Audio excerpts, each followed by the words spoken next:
이재명 더불어민주당 대선 후보의 공직선거법 위반 파기환송심 첫 재판이 오는 15일 오후 2시 서울고등법원에서 열릴 예정입니다.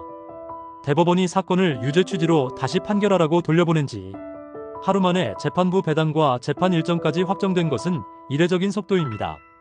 법조계에서는 대법원이 직접 신속하고 집중적인 심리를 강조한 만큼 고법도 이에 발맞추는 것이라는 분석이 나오고 있습니다. 서울고등법원은 2일 이 후보 공직선거법 사건을 형사 7부 재판장 이재권에 배당했습니다라고 밝혔습니다. 서울고등법원은 이날 오전 10시 50분경 대법원에서 이 후보 사건 기록을 전달받고 6시간 만에 재판부를 정했습니다. 재판부는 1시간도 채 되지 않아 첫 재판 일정을 확정하고 이 후보에게 소환장을 발송했습니다. 동시에 이 후보 주소지 관할 법원의 집행관이 소환장을 직접 전달해달라는 요청서도 보냈습니다. 이는 23심 재판에서 이 후보 측의 소송, 서류 수령 지연으로 재판 개시가 늦어진 사례를 방지하기 위한 조치로 해석됩니다. 이 후보 사건 파기환송심을 맡은 형사 7부는 이재권 부장판사를 비롯해 박주영, 송미경 고법 판사로 구성된 합의 재판부입니다. 주심은 송 판사가 맡습니다. 형사 7부는 과거 김재규 전 중앙정보부장 사건의 재심 개시를 결정한 바 있으며 이재권 부장판사는 이정근 전 민주당 사무부총장의 선거법 항소심에서 1심 형량을 감형한 전력이 있습니다.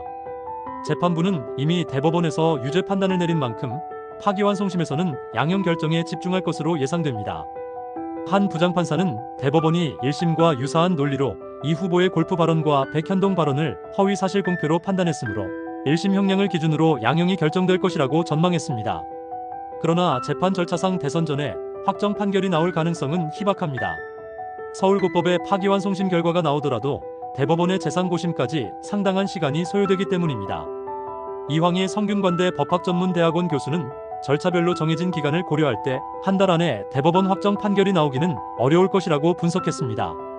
이번 파기환송건의 문제점을 상세히 살펴보겠습니다. 대법원은 현재 진행 중인 재판에 대해 대통령의 불소추 특권을 인정하지 않을 가능성이 높습니다.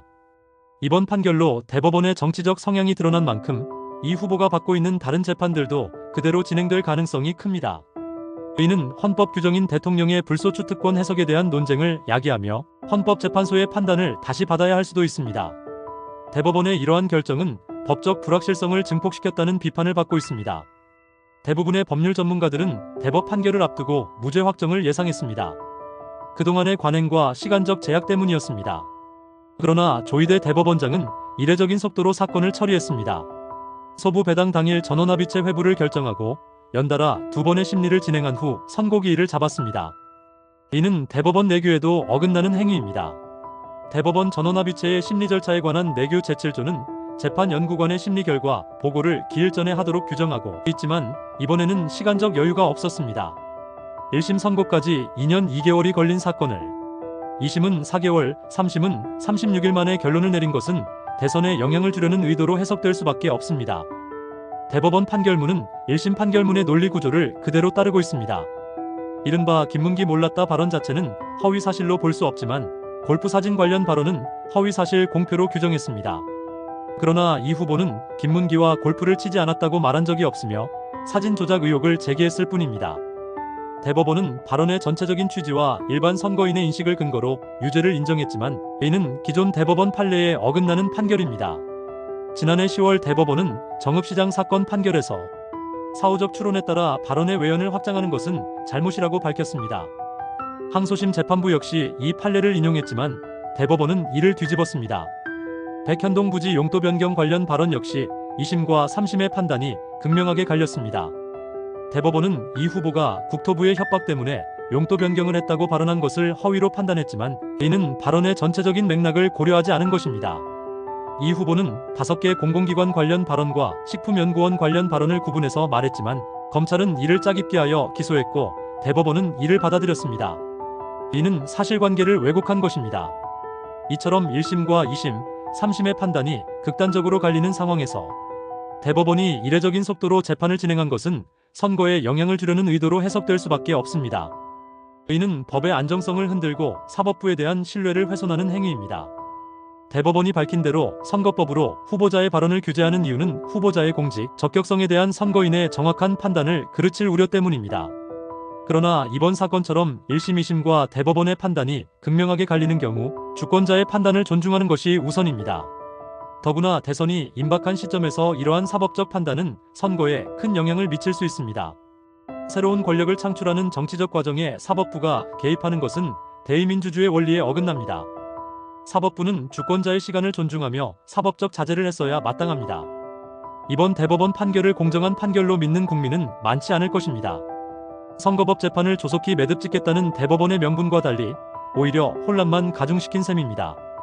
대법원의 무리한 결정은 사법부에 대한 신뢰를 심각하게 훼손할 위기에 처하게 되었습니다. 판결에 참여한 대법관 12명 중 무죄 취지의 소수 의견을 낸 대법관은 2명에 불과하며 이들은 모두 문재인 전 대통령이 임명한 사람들입니다. 반면 유죄 의견을 낸 10명은 모두 윤석열 전 대통령이 임명한 사람들입니다. 이번 대법원 판결은 지규현 판사의 윤석열 구속 취소 배경을 짐작하게 합니다. 이들 대법관 10명이 지규현 판사의 든든한 뒷배였던 것입니다. 형사소송법을 잘못 해석하여 구속기간을 시간으로 계산하는 만행을 저지르고 12.3 비상계엄 선포에 침묵했던 조희대 대법원장이 이제 와서 대선에 개입하려는 의도를 드러낸 것입니다. 이는 철저히 정치적인 판결입니다. 이들 대법관 10명은 국민을 향해 그래서 너희들이 어쩔 건데? 라고 묻는 듯합니다. 윤석열 탄핵 헌법 심판 과정에서 제기된 사법개혁 필요성은 더욱 커질 것입니다. 대법원 판결에 대한 불복 절차를 마련하고 미국처럼 선거로 판사를 선출해야 한다는 주장도 나올 수 있습니다. 5월 1일은 대법원이 정치에 개입한 흑역사로 기록될 것입니다. 선출되지 않은 권력의 사법 쿠데타가 진행 중입니다. 악은 지치지 않지만 우리 역시 지치지 않아야 합니다. 이 나라의 주인은 국민이라는 사실을 역사의 법정에 새겨야 합니다. 관련 영상 보시기 전 구독과 좋아요 눌러주시면 유익한 소식으로 찾아뵙는데 큰 힘이 되겠습니다. 특히 대법관들이 더불어민주당 이재명 대선 후보의 소송 기록을 전자문서로 확인했다고 밝힌 가운데 김민석 민주당 최고위원이 대법원의 로그 기록 공개를 촉구하고 나섰습니다. 김 최고위원은 자신의 SNS에 대법관 10명이 이틀 동안 6만 페이지의 전자기록을 다 열람했는지 열람 소요 시간 등 모든 로그 기록을 공개해 줄 것을 요청한다고 적었습니다. 그러면서 로그 기록 공개 요구 100만인 서명운동을 제안한다며 이틀 내에 끝내자면서 서명운동을 위한 링크를 첨부했습니다. 이에 누리꾼들은 서명운동과 더불어 대한민국 법원 사법정보 공개 포털에 같은 내용의 정보 공개 청구를 하고 있습니다. 해당 홈페이지에는 이재명 후보 사건과 관련한 로그 기록 등을 공개하라는 요청이 오후 1시 기준으로 5천 건을 넘은 상태로 그 규모가 급속히 늘어나고 있습니다.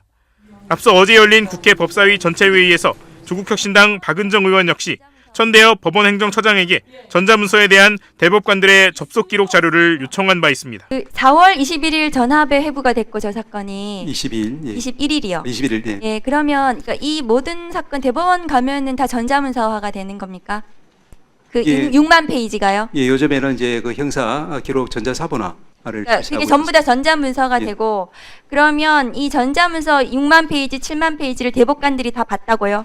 그렇게 스캔해 간 것으로 지금 확인이 되고 있는 것 같습니다. 그러니까 다 봤다는 말씀이신데 예. 전합 2월 21일 날 전합 회부되기 전에도 봤다는 말씀이신가요? 저는 이 다수 의견 이제 그 페이지에 나와 있는 그 문건이 접수되는 대로 질체 없이 읽어보고 또 숙지에 따르는 이런 부분을 아니요. 다수 의견에 다른 보충 의견에는 보충 어떻게 의견. 되어 있냐면은요. 그 이 대법관들은 문서를 읽어봤다. 답변서, 의견서가 접수되는 대로 상고 이유서, 제출 문서를 읽어봤다. 뭐 이렇게만 돼 있습니다. 그러니까 그리고 이 보충 의견을 쓴 대법관들은 소부에 있는 대법관들이 포함되어 있어요. 그래서 제가 서면으로 질의하겠습니다. 대법원에. 대법관별로 개별적으로 언제 이 전자문서를 언제부터 언제까지 제대로 읽었는지를 답변해 주셔야 돼요. 허위로 답변하시면은 안 된다는 건 알고 계실 겁니다. 이 기록을 제대로 보고 판결을 하신 건지 아니면 대법원이 사실상 소부 말고 전합을 하더라도 기록을 안 보고 제출된 문서만으로 판결을 하시는 경우도 있는 것인지 제가 그게 궁금하거든요. 사실은. 그렇지는 않습니다. 전부 다 보신다는 것이죠. 기록을. 아까 말씀드린 바와 같이 해당 주심법관, 대법관 그리고 이제 다른 대법관들께서 이제 이번에 나타난 바와 같이 이제 그 기록에 대해서 이제 그런데 그러면 21일부터 24일 날 합의가 된 거예요. 그럼 합의가 됐으면 의견을 낸 겁니다. 대법관들이. 그렇지 않습니까? 합의가 되면 당연히 그렇죠. 필요합니다. 24일 날 의견을 내신 거예요. 대법관들이.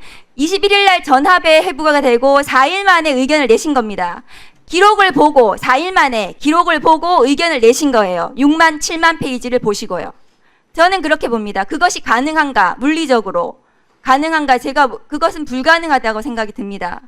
그래서 제가 이 기록을 안 보고 판결을 하시는 거라면 대법원의 이 판결에 대해서 국민들이 신뢰할 수 있는 것, 개인들이 판결을 받을 거란 말이죠. 대법원에 대해서. 그런데 판결문에 보면 이렇게 되어 있어요. 이 사건은 대법원이 원심과 1심 중에 둘 중에 하나를 선택하면 충분한 사건이다. 이런 표현도 있습니다. 둘 중에 하나 선택하신 것 같아요. 기록을 제대로 안 보시고요. 제가 보기엔 그렇습니다. 그리고 판결문에 마치 그 엘고 사건을 넣으셨는데 엘고 사건은 당해 대선입니다. 이 사건은 지난 대선이에요. 적절하지 않습니다. 왜 이런 판결을 하셨는지 모르겠는데 대법원에서 이 판결에 대해서 책임을 지셔야 됩니다. 그러면 행정처장님은 이 판결이 아무 문제가 없다는 말씀이시잖아요. 지금 대선 한 달 앞두고. 아까 말씀드린 바와 같이 모든 판결은 이제 비판과 비평의 대상은 될 수 있습니다. 판결하시겠네요. 그러면 행정처장님. 모든 법관들, 대법관도 포함해서 각자 책임하에 최선을 다해서 기록을 선거 앞두고 이렇게 계속해서 판결하시면 안 되는 겁니다. 선거에 영향을 미치는 겁니다. 대법원이 국민의 선택을 침해하시는 겁니다. 정치 판결을 하시는 겁니다. 네, 정리해 주십시오. 사법부 독립을 무너뜨리시는 거라고요.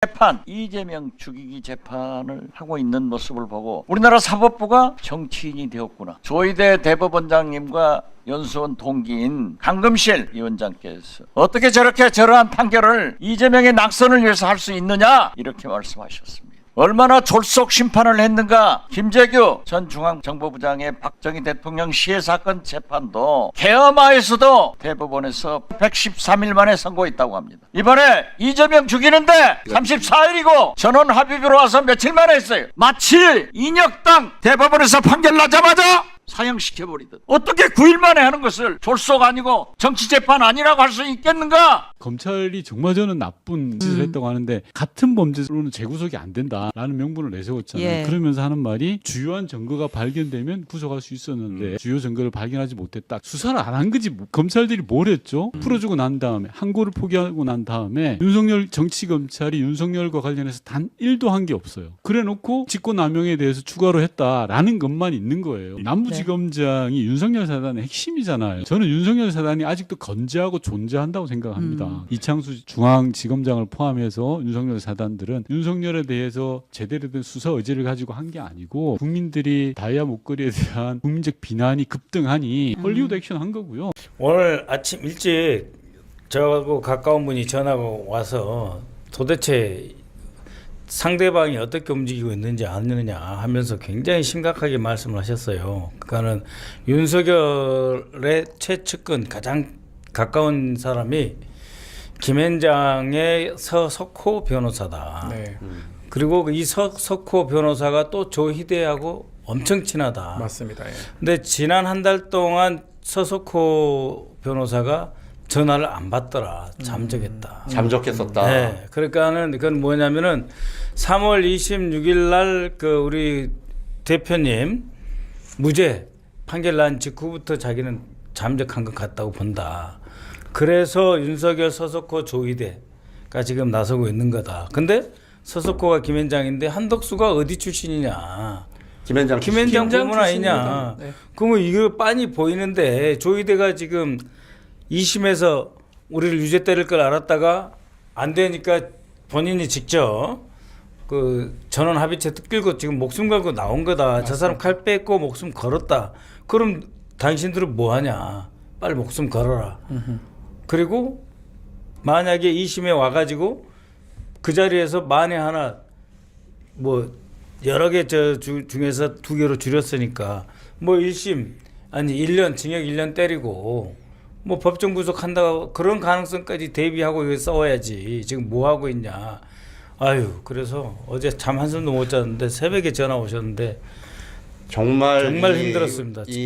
저희들이 해야 되고 더 경각심을 가져야 되겠네요. 예. 우리 모경정 의원님은 어디서 어제 그 판결 소식을 들으셨어요? 제가 전국 청년위원회가 그 청년 소상공인 사회적 기업분들하고 간담회를 하고 있었어요. 딱 똑같은 시간이어서. 맞아요. 근데 사실 죄송하게도 이게 집중을 해야 되는데 계속 속보가 하나씩 올라오는 게 핸드폰에 뜨더라고요. 그래서 하나하나 발언할 때마다 올라오는데 하더니 마지막에 최종적 주문 낭독을 했다라고 하더라고요. 그래서 저는 그게 가짜 뉴스이길 바라고 했는데 그게 안 됐고 기본적으로 다들 말이 안 되는 판결이라고는 다 생각하잖아요. 근데 이 계엄 12.3 계엄은 윤석열이 비교적 최근에 어떤 계획을 했던 내용이라면 이 조이대의 마지막 판결까지 나오는 이 그림은 어떻게 보면 윤석열이 취임한 이후부터 또는 조이대를 그 자리에 앉히면서부터 이미 계획했던 프로젝트 중에 하나였다. 이미 옛날부터 계획된 그림이 드디어 나온 게 아닌가 이렇게 생각합니다. 저희가 법률을 하고 있고 방송에서 얘기를 많이 했지만 저도 오랫동안 지금 재판도 하고 하면서 깜짝 놀랐습니다. 우리 박상훈도 마찬가지겠지만 누구도 예상하지 못했던 걸 하다 보니까 더 미래가 걱정되는. 사실 지금 그렇다고 하더라도 대통령 선거 전에 결론이 나긴 어려워요. 필요한 시간이 7일, 그 피고인 상고 7일하고 상고 접수해가지고 이유서 접수하는 27일, 그러니까 20일, 27일이 있으면 사실은 연휴 지나고 5월 7일 되면 사실 시간이 끝나간다고 보는데 워낙 이상한 짓을 많이 하다 보니까 그러니까요. 더 이상 못 믿겠어, 못던 말도 못 해드리겠어요. 이제는 자신이 없습니다. 법률가지만. 그러니까 전문가들이라고 하는 사람이 정말 부끄러워서 못 맞춰요 우리가. 그래서 이거는 정말 저렇게 아까 좀 전에 박선영 의원님 말씀하신 것처럼 작정하고 들으니까 저희들이 뭐 근거를 제시하기가 너무 어려웠습니다. 그러니까 부끄럽습니다. 어제 의총 바로 긴급 의총 했습니다. 5시에 했는데 지금 의총에서 뭐 탄핵도 하고 여러 가지 결정을 내렸던 것 같아요. 그때 의총 때 분위기도 한번 좀 얘기를 해주시면 좋을 것 같습니다. 어제는 일단 그 매우 중대하고 있을 수 없는 일이 벌어졌기 때문에 우리가 일치 단결해서 제일 중요한 게 뭐냐면은 이재명 후보 중심으로 총단결. 그다음에 우리끼리 뭐 어떤 논쟁 이런 거 없다. 그렇죠. 이대로 간다. 똘똘 뭉쳐서 돌파한다. 두 번째는 일단은 최상목부터 탄핵을 한다. 그다음에 세 번째는 과연 이들이 어디까지 나오냐 본다 했는데 한번 보십시오. 오늘 아침에 대법에서 고등법원으로 서류가 도착했다고 기록이 그러잖아요. 그만큼 또 바로 가버렸어요. 보통 사람들은 기록이 지금 6만 페이지가 오늘 아침에 도착했다는 거잖아요. 보통 사람들이 뭐라 그러냐면 그것만 해도 7일 걸린다. 그렇게 했습니다. 네? 그런 상황이고 그다음에 여기 댓글에도 날짜 계산하지 말라고 지금 댓글들이 올라오고 있어서 그다음에 저기 법원 배당하는 것도 한 2, 3일 걸린다. 근데 오늘 했습니다. 하루에 싹 끝났어요. 그렇기 때문에 정말 이 마지막 이걸 돌파하지 않으면은 사실상 선거가 없어질 수도 있어요. 이게 어제 보니까 12명의 대법관들이 딱 10대 2로 나눴어요. 정말 누가 임명했는지에 따라서 나눴기 때문에 우리가 CG 한번 같이 보시죠. 딱 찬성 10명, 반대 2명 이렇게 구별이 되고 있습니다. 10명은 윤석열이 임명한 10명의 대법관이고요. 반대는 뭐 회피하거나 법원 행정처가 빠졌지만 2명은 문재인 전 대통령이 임명한 2사람의 대법관입니다. 이게 헌법재판소하고 원래 이 대법원은 살짝 좀 미묘한 그 관계가 있지 않습니까? 근데 헌법재판소가 이번에 윤석열을 탄핵시키면서 그 국민들로부터 그래 칭송 아닌 칭송을 받은 이유는 본인을 임명하는 과정에서 어떤 정치적인 입김이 분명히 작용했음에도 불구하고 그거를 초월한 현재 결정이 나왔기 때문이거든요. 그렇죠. 역사에 남을. 그런데 이 대법원의 전원합의체는 지금 그게 통하지 않는다. 나를 임명해준 또는 자신이 조금이라도 연결이 되어 있는 정치적 영향력을 배제하지 못함을 스스로 증명해버린 거거든요. 그렇죠. 이거 앞으로의 전원합의체에 대한 여러 가지 그 권위와 그 자격들을 스스로 무너뜨리고 상실한 겁니다. 그렇죠. 오늘 법사위를 했습니다만 거기서 반대 의견이 찬성 의견보다 더 많이 나왔다고 합니다. 그 46페이지인가 그렇죠. 예, 오늘 한번 그거 내용을 좀 준비가 있으니까 한번 좀 보시면서 조희대 대법원의 판결문 중 소수 의견을 좀 한번 보겠습니다. 대법원이 이러한 선례의 방향성에 역행하여 의사실 공표제의 적용 범위를 넓히는 해석 방향을 취하는 것은 정치적 표현의 자유와 공론의 장애 규제의 칼을 들이밀음으로써 민주주의 발전의 역사를 후퇴시키는 퇴행적인 발상이 될 수 있습니다.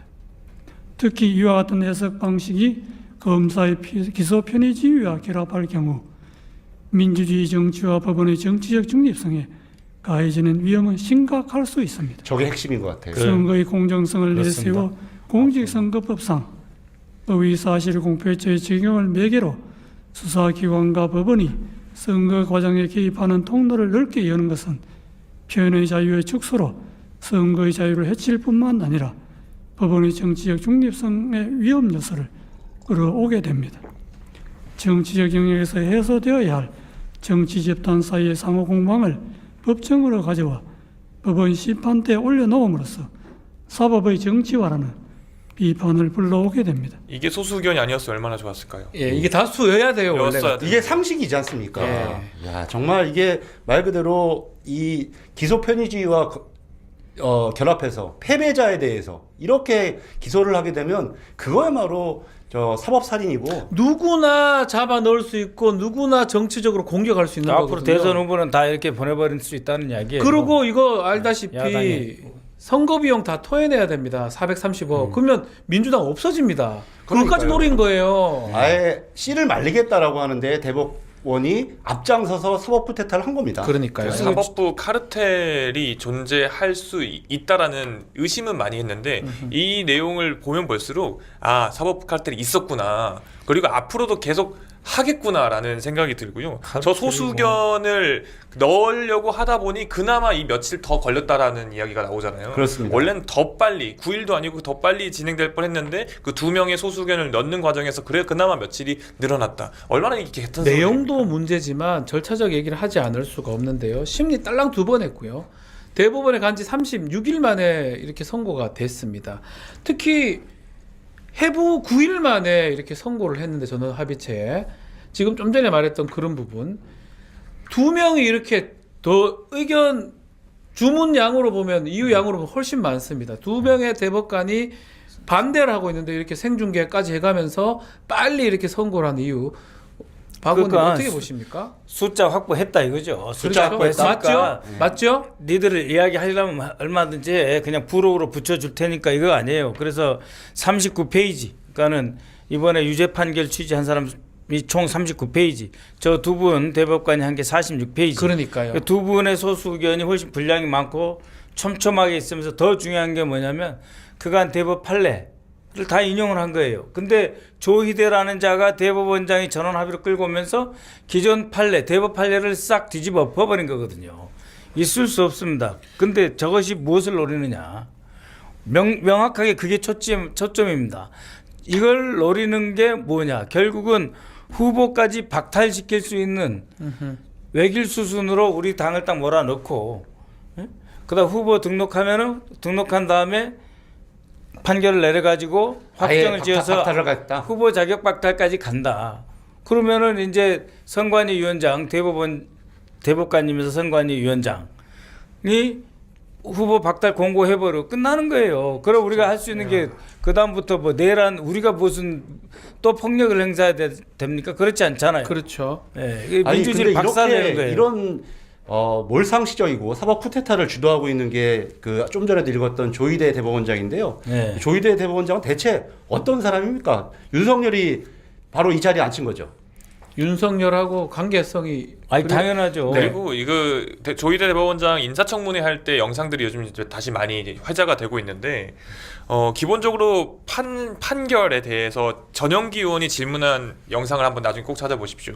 42세 남성이 14살 여성을 14세 여성을 임신시킨 사건에 대해서 대답하는 태도가 이거는 기본적으로 국민의 삶을 챙기는 법관으로서의 모습이 아니라 예, 지금 방송으로도 CG가 나가고 있는데요. 네. 예. 아니 기본적으로 이 사람은 자기가 무조건 완벽하다 생각을 하는지는 모르겠습니다만은 기본적으로 국민의 정서와 그리고 국민이 생각하는 상식과 매우 괴리되어 있는 판결을 해왔던 사람이다라는 게 그냥 그때 막았어야 되는데 라는 생각을 더 들게 그러니까 이제 TK 서울법대로 상징되는 대한민국의 가장 그 극우적인 재판관이다 이렇게 보시면 되고 박근혜 때도 대법관 한 번 했었죠. 맞습니다. 그리고 박근혜 뇌물죄도 무죄를 줬었고 그러니까는 간단하게 말하면은 보수 우익에 손해될 짓은 절대 안 하는 사람이고 그것을 지키겠다. 아니 자신들이 의병의 심정으로 이번 재판을 끌고 가겠다고까지 우리 의총에서도 모 의원님 말씀하셨잖아요.